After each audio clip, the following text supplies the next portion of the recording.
16-year-old Miguel Santos had been working as a custodial assistant at the American Airlines Arena in Dallas for 8 months, ever since his mother Carmen had been diagnosed with lupus and could no longer work her 2 part-time jobs.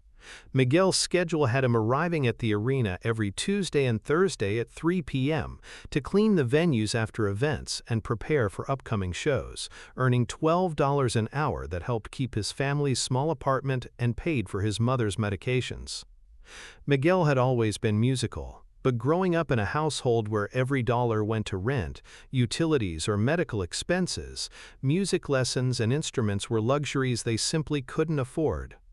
His voice was his only instrument, and he had taught himself to sing by listening to the radio, YouTube videos, and whatever music he could access through the arena's sound system during his cleaning shifts when the venue was empty.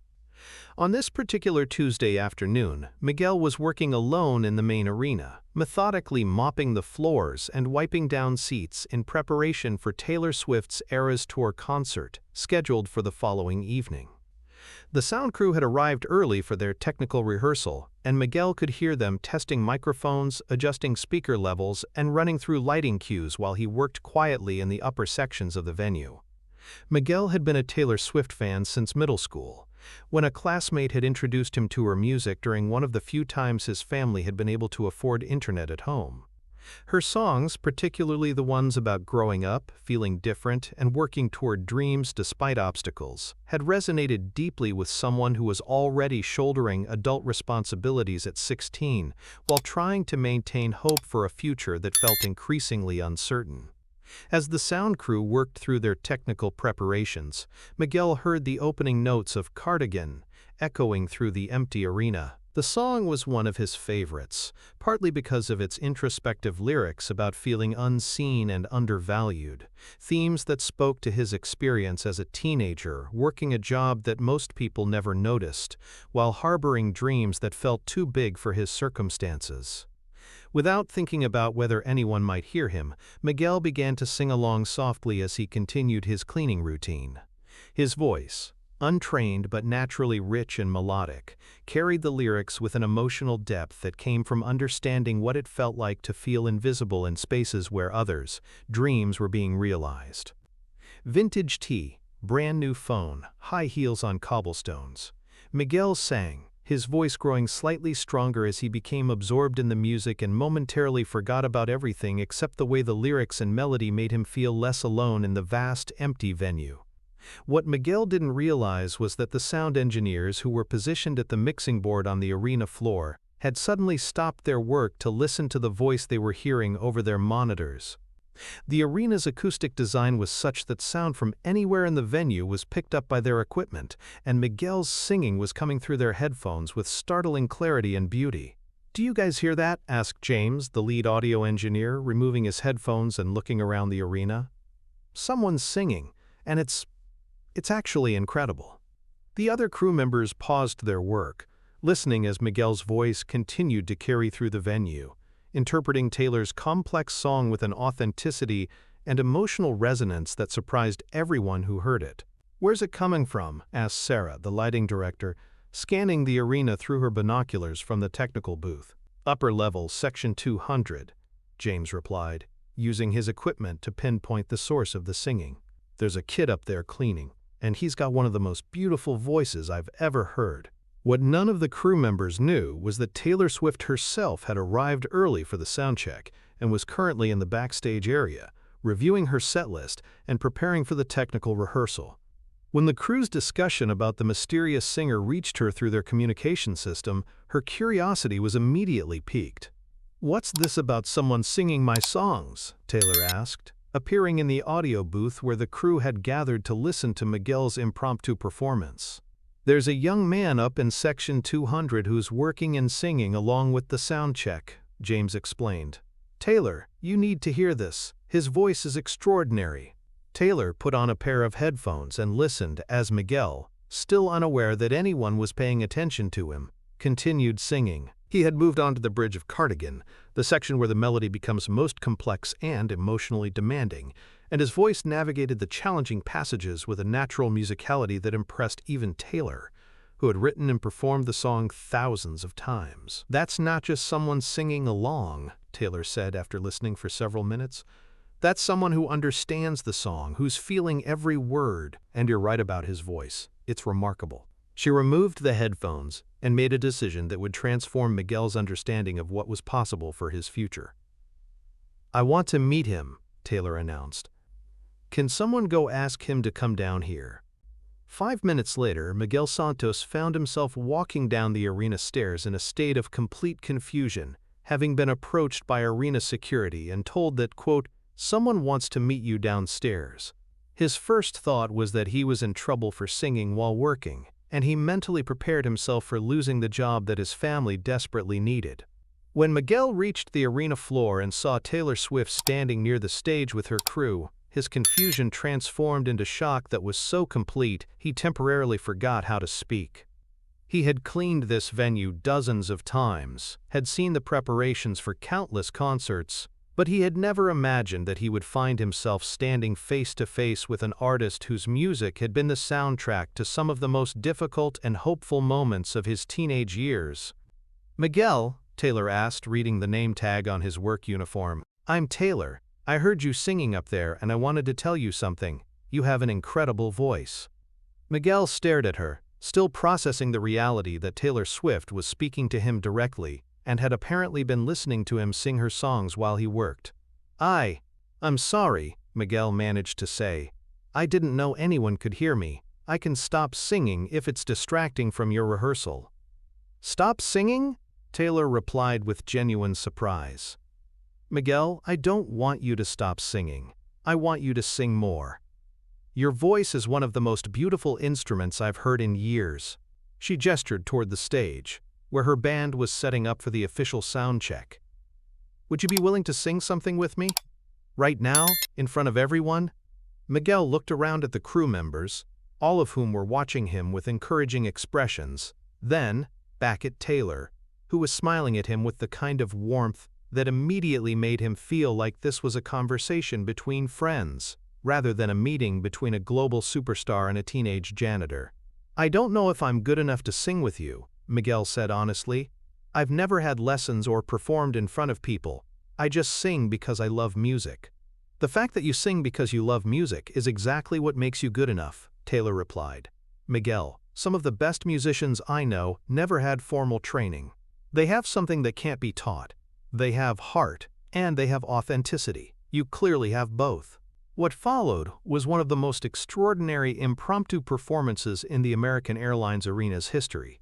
With the encouragement of Taylor and her crew, Miguel found himself standing on the stage where Taylor Swift would perform for 20,000 people the following evening, holding a microphone and preparing to sing duets with one of the world's most successful musicians. They started with Cardigan, the song Miguel had been singing when he was discovered. But this time, instead of singing alone while cleaning, he was harmonizing with Taylor Swift herself, his untrained but instinctively beautiful voice blending with hers in ways that surprised everyone in the venue, including Miguel himself. "Your voice complements mine perfectly," Taylor told him between songs. "It's like you instinctively understand how to create harmony." They moved through several songs from Taylor's catalog, with Miguel demonstrating not just vocal ability but an intuitive understanding of musical structure and emotional interpretation that impressed everyone present. His performance of "The Best Day," Taylor's song about family relationships, was particularly moving as his voice carried the weight of someone who understood what it meant to love and support family members through difficult times. But it was during their acoustic version of Mirabal that Miguel's story became most apparent to Taylor. As he sang the lyrics about trying to reflect what others needed while struggling to maintain his own identity, Taylor could hear in his voice the experience of someone who was working hard to hold his family together while trying to preserve his own dreams and sense of self.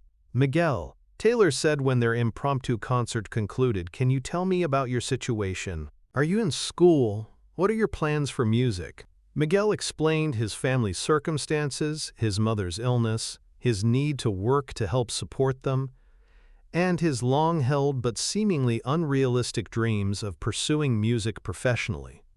He spoke with the matter-of-fact acceptance of someone who had learned to be grateful for what he had, while not allowing himself to hope for too much more. "I love music," Miguel concluded, "but I know it's not realistic for someone like me. I'm just trying to help my family get by." Taylor felt the familiar tightness in her chest that came whenever she encountered young people whose talent and dreams were being constrained by economic circumstances beyond their control.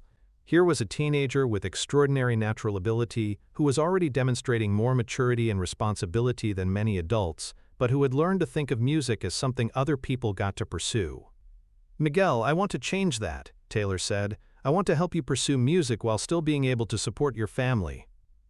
What Taylor proposed was comprehensive support that addressed both Miguel's immediate family needs and his long-term artistic development.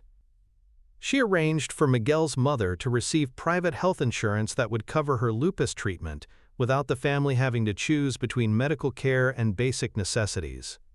She also established an educational fund that would allow Miguel to attend college while pursuing music training from some of Nashville's most respected vocal coaches and musicians. But perhaps most importantly, Taylor offered Miguel opportunities to develop his performance experience through her own organization. She arranged for him to perform at several of her upcoming concert venues, not as an opening act but as part of a new program designed to showcase undiscovered talent from local communities where her tour stopped. "I want you to understand something," Taylor told Miguel as they concluded their conversation. "Your voice isn't just technically beautiful. It carries something authentic that can't be manufactured. The way you sing my songs, it's like you understand what I was trying to say when I wrote them, and you add your own truth to the performance." 6 months later, Miguel Santos was performing at music venues across Texas while maintaining his high school grades and helping his family achieve a level of financial stability they had never experienced. His mother's health had improved dramatically with access to proper medical care, and Miguel had discovered that pursuing his musical dreams didn't require abandoning his family responsibilities. It could actually provide a way to fulfill both. The story of Miguel's discovery became legendary among venue workers across the country, leading to Taylor Swift's Hidden Voices program, which actively sought out talented individuals working behind the scenes at concert venues and provided them with opportunities to develop their artistic abilities. "Miguel taught me something important," Taylor explained in interviews about the program. "He reminded me that extraordinary talent exists everywhere, often in people who are so busy taking care of others that they don't have time to take care of their own dreams. When we create opportunities for these voices to be heard, we don't just help individuals, we enrich the entire musical community." Miguel's performance videos, recorded during his collaboration with Taylor, became viral sensations not just because of his remarkable voice, but because they represented something authentic about the relationship between economic necessity and artistic aspiration. His story resonated with millions of young people who were working to support their families while harboring creative dreams that seemed out of reach. 2 years later, Miguel Santos was accepted into the Berklee College of Music on a full scholarship, with Taylor Swift personally writing one of his recommendation letters. But he continued to work part-time at the American Airlines Arena, not because his family needed the income anymore, but because he wanted to mentor other young people who might be working venue jobs while dreaming of musical careers. "This place is where my life changed," Miguel would tell new employees during orientation sessions. "Not because someone famous discovered me, but because someone took the time to really listen when I thought no one was paying attention." You never know who might be listening to your voice, so don't be afraid to let people hear what you have to offer. The American Airlines Arena eventually created a small memorial plaque near Section 200 that read, "Music lives here, where everyday voices can become extraordinary when someone takes the time to truly listen." But Miguel Santos preferred to remember that afternoon not as the day he was discovered, but as the day he learned that authenticity and hard work could create opportunities that seemed impossible, and that sometimes the most important thing we can do is continue pursuing what we love even when no one seems to be watching. The mop and cleaning supplies Miguel had been using that day were kept in the arena's storage area, not as trophies but as reminders that extraordinary moments often emerge from the most ordinary circumstances, and that the difference between a dream deferred and a dream realized can sometimes be as simple as someone choosing to listen when they hear something beautiful. Sometimes the most remarkable discoveries happen not on grand stages or in recording studios, but in the quiet moments when someone is pursuing their passion simply for the love of it. Miguel Santos' story reminds us that extraordinary talent often exists in ordinary places, sustained by people who continue to create beauty even when they believe no one is listening. Taylor Swift's decision to stop everything and truly hear Miguel's voice proved that when we pay attention to the people working behind the scenes in our lives, we often find gifts that have been hiding in plain sight.